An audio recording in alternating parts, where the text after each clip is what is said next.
Good morning everyone, and welcome to worship on this Wednesday the 21st of January.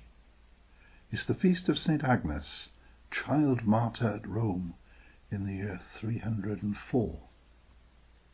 It's also the fourth day of the week of prayer for Christian unity. O Lord, open our lips, and our mouths shall proclaim your praise. Your light springs out for the righteous, and all the peoples have seen your glory. Blessed are you, sovereign God, King of the nations. To you be praise and glory forever. From the rising of the sun to its setting, your name is proclaimed in all the world. As the sun of righteousness dawns in our hearts, anoint our lips with the seal of your Spirit, that we may witness to your gospel and sing your praise in all the earth. Blessed be God, Father, Son, and Holy Spirit. Blessed be God forever. O be joyful in the Lord, all the earth. Serve the Lord with gladness, and come before his presence with a song. Know that the Lord is God. It is he that has made us, and we are his. We are his people, and the sheep of his pasture. Enter his gates with thanksgiving, and his courts with praise. Give thanks to him, and bless his name. For the Lord is gracious, his steadfast love is everlasting, and his faithfulness endures from generation to generation. Glory to the Father, and to the Son, and to the Holy Spirit, as it was in the beginning, is now, and shall be forever. Amen. The night is past, and the day lies open before us. Let us pray with one heart and mind. As we rejoice in the gift of this new day, so may the light of your presence, O God, set our hearts on fire with love for you, now and forever. Amen. Psalm 86. Sing merrily to God our strength, shout for joy to the God of Jacob. Take up the song and sound the timbrel, the tuneful lyre with the harp. Blow the trumpet at the new moon, as at the full moon upon our solemn feast day. For this is a statute of Israel, a law of the God of Jacob, the charge he laid on the people of Joseph when they came out of the land of Egypt. I heard a voice I did not know that said, I eased their shoulder from the burden. Their hands were set free from bearing the load. You called upon me in trouble, and I delivered you. I answered you from the secret place of thunder, and proved you at the waters of Meribah. Hear, O my people, and I will admonish you. O Israel, if you would but listen to me, there shall be no strange god among you. You shall not worship a foreign god. I am the Lord your God, who brought you from the land of Egypt. Open your mouth wide, and I shall fill it.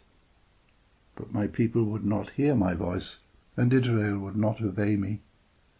So I sent them away in the stubbornness of their hearts, and let them walk after their own counsels. Oh, that my people would listen to me, that Israel would walk in my ways. Then I should soon put down their enemies, and turn my hand against their adversaries. Those who hate the Lord would be humbled before him, and their punishment would last forever. But Israel would I feed with the finest wheat, and with honey from the rock would I satisfy them. Glory to the Father, and to the Son, and to the Holy Spirit, as it was in the beginning, is now, and shall be forever. Amen. Father of mercy, keep us joyful in your salvation, and faithful to your covenant, and as we journey to your kingdom, ever feed us with the bread of life. Your Son, our Saviour Jesus Christ. Amen. Above you the Holy One arises, and above you God's glory appears.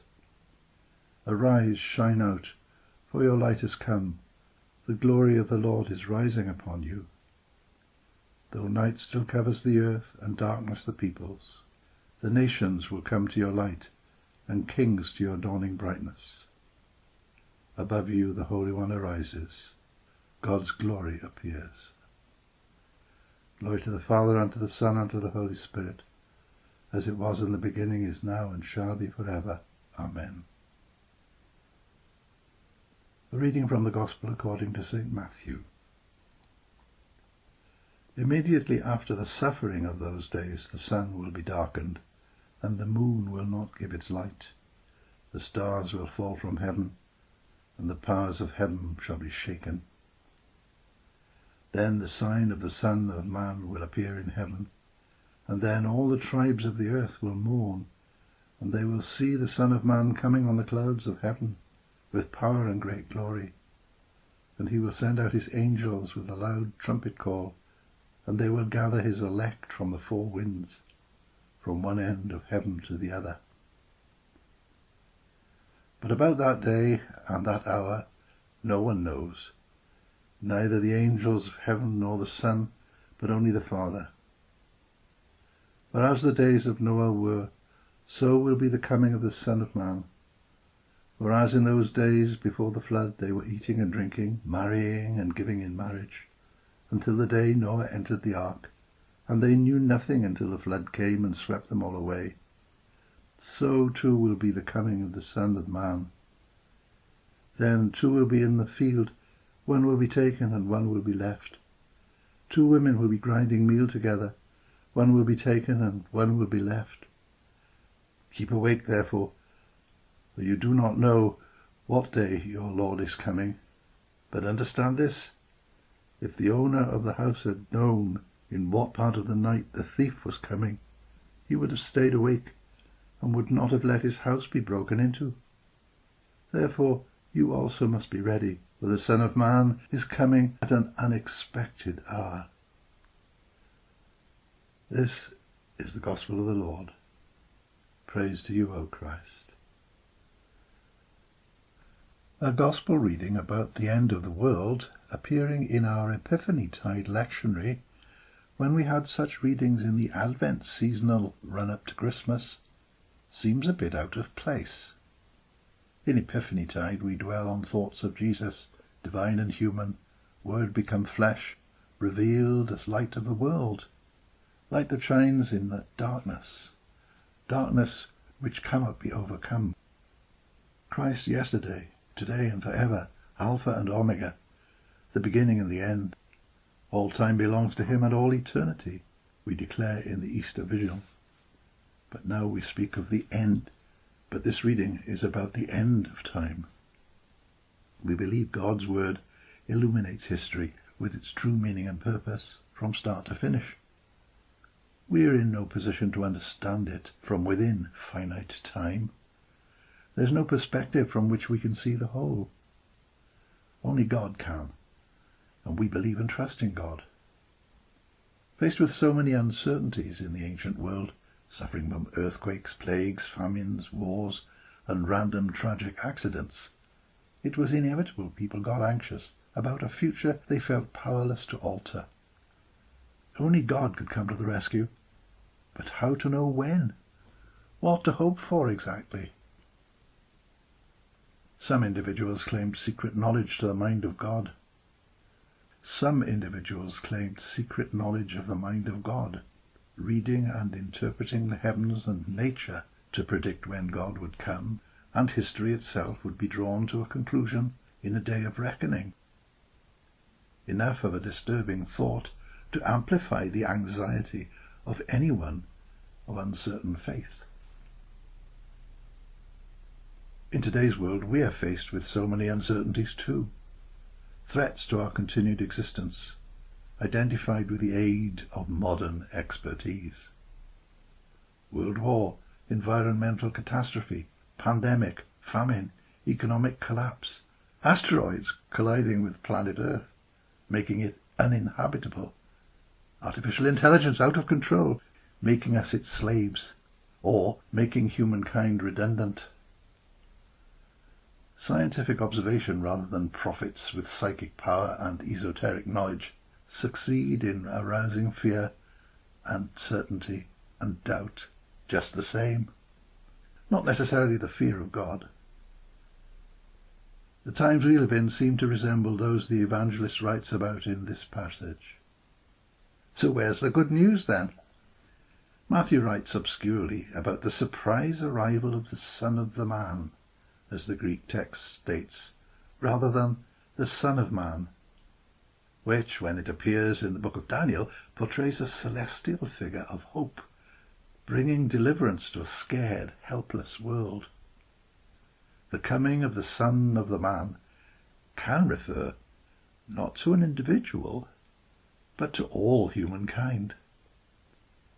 Why not face the fear? Why not interpret this coming as the emergence in whatever scenario we imagine for the world's end, the true human potential that comes in the worst possible conditions, responding as an opportunity to be our best selves, rising to the occasion, revealing our Christ-like nature. It's not cheery everyday optimism, but a response to accepting Christ as our Saviour and exemplar. From Jesus we learn how to become truly human. In the 4th century, St Agnes was a Roman adolescent in love with Jesus, ready to die, rebelling rather than submitting to forced child marriage. Truly subversive feminism. The teaching and personality of Jesus is always relevant, for it is he who declares, "Heaven and earth will pass away, but my words will not pass away." Thanks be to God. O worship the Lord in the beauty of holiness. Let the whole earth tremble before him. Tell it out among the nations that the Lord is King. O worship the Lord in the beauty of holiness. Tell out his salvation from day to day. Let the whole earth tremble before him. Declare his glory among the nations and his wonders among all peoples. O worship the Lord in the beauty of holiness. Let the whole earth tremble before him. Blessed are those who are persecuted for the cause of right, for theirs is the kingdom of heaven. From the rising of the sun to its setting, we pray to you, O Lord, that the people of God in all the world may worship in spirit and in truth. We pray to you, O Lord, that the Church may rediscover that unity which is the Father's will. We pray to you, O Lord, that the nations of the earth may seek after the ways that make for peace.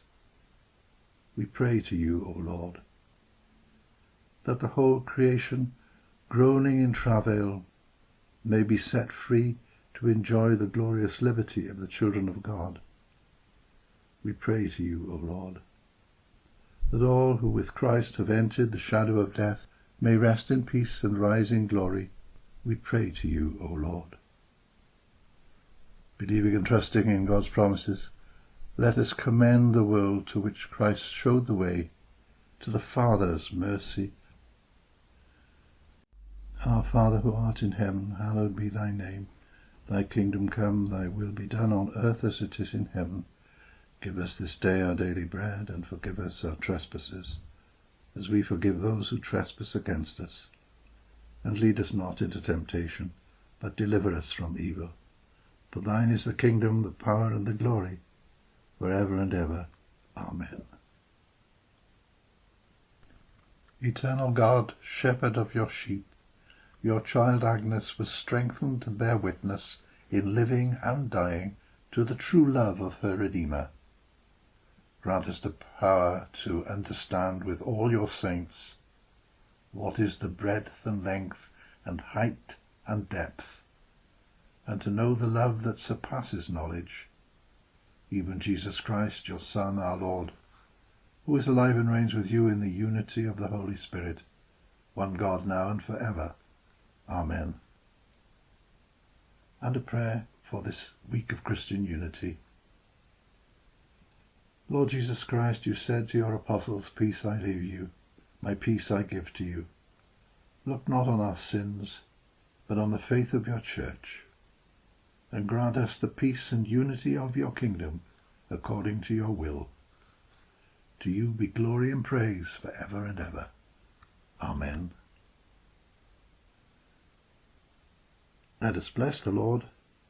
Thanks be to God. God, the Holy Trinity, Make us one in faith and love.